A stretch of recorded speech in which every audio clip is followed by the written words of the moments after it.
Welcome to GFT, Galactic Figure Talk, a podcast about Star Wars and Star Wars action figure collecting. Awesome, yeah! The reason they're 3¼ inches tall is because the first mock-up figures that I made were Fisher-Price Adventure People. I will freeze your body in carbonite forever, Han Solo! Not so fast! We finally launched 6-inch when I felt the time was right. We needed a new spark.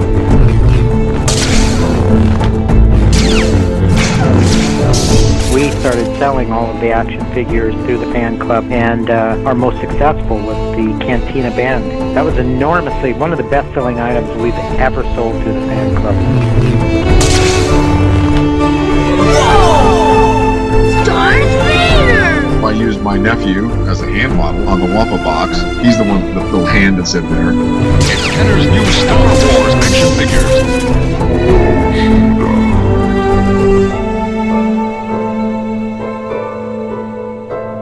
Now, welcome your host, Chris B. Welcome to another episode of GFT, Galactic Figure Talk. My name is Chris B. I'm your host, and we got some Star Wars action figure news to talk about. So we have Gift the Galaxy Week 2 under our belts now. This morning, BleedingCool.com had the exclusive reveal of a vintage collection IG-12 figure, and this is going to come with 2 additional figures, or maybe you can consider them accessories, but they have a newly sculpted Grogu figure in this pack and a newly sculpted Anzelin figure as well. Now, this is part of the deluxe lineup for $25. It is a single card though, but those deluxe cards are bigger than standard TVC packaging.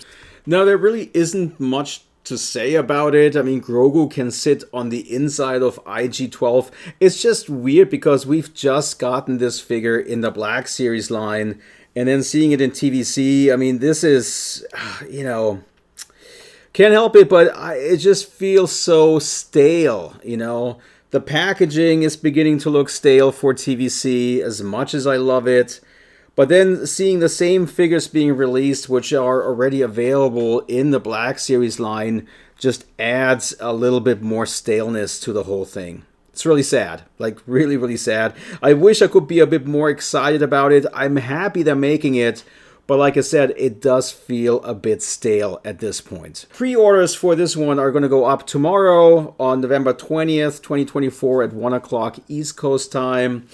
And this is a mainline release apparently, and I'll have the links up on galacticfigures.com to Amazon and Entertainment Earth. So Hasbro's put out a video for this IG-12 release, and I'm going to play you a snippet here with a little bit more information. So this item, it's going to be a partial tool where this IG-12 unit has a new torso and chassis. And all you have to really do is just kind of get in there and pull off the front door of the droid. And you'll be able to load in one of 2 little pilots. So you can load in your Grogu, which is a new tool for him. Or, especially fun for me was to work on a brand new alien with our little Anzelin. And this guy, he's so cool and so tiny. I think that, check me if I'm wrong, but I think that this is our tiniest inkjet portrait.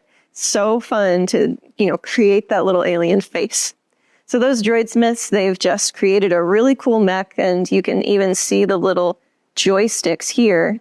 I would recommend that your best method is to raise up the arms of the little alien pilots and then load on that front door, and they'll lower just right onto gripping the little joysticks. It's super cool. This set also comes with this DLT-20A blaster rifle, just for a little extra fun action figure play. And check out the packaging of this item too. It's going to come on one of our deluxe blister cards. We're so glad to be back in that blister, and it's an amazing shot. It's Grogu in the mech's cockpit, driving around through the marketplace. So if you haven't already, look out for this IG-12 Grogu and Anzelin pack to be available starting tomorrow, and that's November 20th at 1 p.m. for most major retailers. Now, there was a second product which they showed this morning. I typically don't cover it on galacticfigures.com. I feel like that's a different segment of the fandom. But I do mention it here on the podcast real quick, and that's the Balin Skull Force FX Elite Lightsaber. $250 plus tax, so you're looking close to $300 for this. They did say it's one of the largest lightsaber hilts that they've done so far in the Force FX Elite series lineup. For me personally, Force FX has never delivered when it comes to the volume of what these lightsabers are supposed to sound, at least in my head. And I also feel like just the quality itself is not quite there. I feel like there's better alternatives on the market when it comes to lightsaber hilts, specifically when you're looking for a display piece that's supposed to be metal.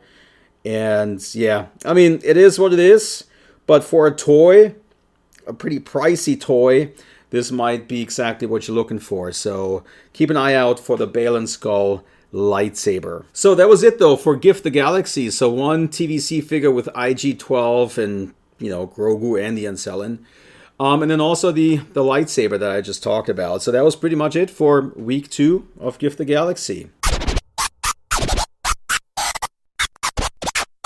Now, I pre-ordered my Black Series Skeleton Crew figures through Amazon with the exception of Captain Brutus. And I saw that this guy came in stock on Hasbro Pulse, so that's where I got my figure from. But the reason I bring this one specifically up is because I'm really impressed with it. I'm pretty hyped about it, and I think this is a wonderful preview figure. We always kind of ask for aliens in the Black Series line, and this just covers it all. Very cool looking. Now, this figure gives off big bad wolf vibes. I think this looks really cool. Hasbro included 5 different pistols with this guy. Has a harness that goes across the chest where you can put 3 blasters in, and he also has the traditional holsters on the side of the hips where you can put the blasters in. And this is just a really cool looking figure, so I hope that the character is going to deliver in the TV show. So kudos to Hasbro for getting this out just in time before the show launches. I love getting these preview figures just like the way it was under George Lucas, and also, you know, for the sequel trilogy. I mean, how else would we ever get to know these characters' names, right? So this is very cool, and I'm very, very glad that Hasbro's put these figures out right before the show launches. Now, I've also received the Vintage Collection Yotna Nawut figure from Hasbro Pulse, but I haven't opened it yet. But just looking at it through the blister, I think this looks really, really good, so I'm pretty excited to dig into this one and open it. Now, the very last topic to cover here on the podcast today is the Mandalorian Shriek-Hawk 4-pack from the Vintage Collection. Amazon exclusive, still in stock on Amazon if you want to get it. Check the link in the podcast description. I love this set. It gives you 4 Mandalorian figures, which we don't have in our collections yet. And I'm just pretty happy with all of them. They're super articulated. They all have the barbell hips that people love, rocker ankles, and very, very cool figures. Like with most of these Star Wars action figures nowadays, including the Black Series and TVC, it's just the lack of weathering, the lack of dirt on them that kind of adds a little bit more to that, you know, George Lucas lived-in universe. Other than that, very cool figures, lots of accessories too. Most of these figures actually have 3 or 4 accessories, you know, with a jetpack, a blaster rifle. They also all come with knives. So very, very cool looking. It'd be actually kind of cool to get some of these Shriek-Hawk creatures, right? So we can set them up on display where they're hunting it down and they're trying to rescue Paz Vizsla's son. So yeah, it would be kind of cool, but who knows if they'll ever go that route. But now that we have the creature assortment back in TVC, who knows what they'll do. But anyways, I just wanted to point out that I think that the Mandalorian Shriek-Hawk 4-pack from the Vintage Collection turned out very nicely.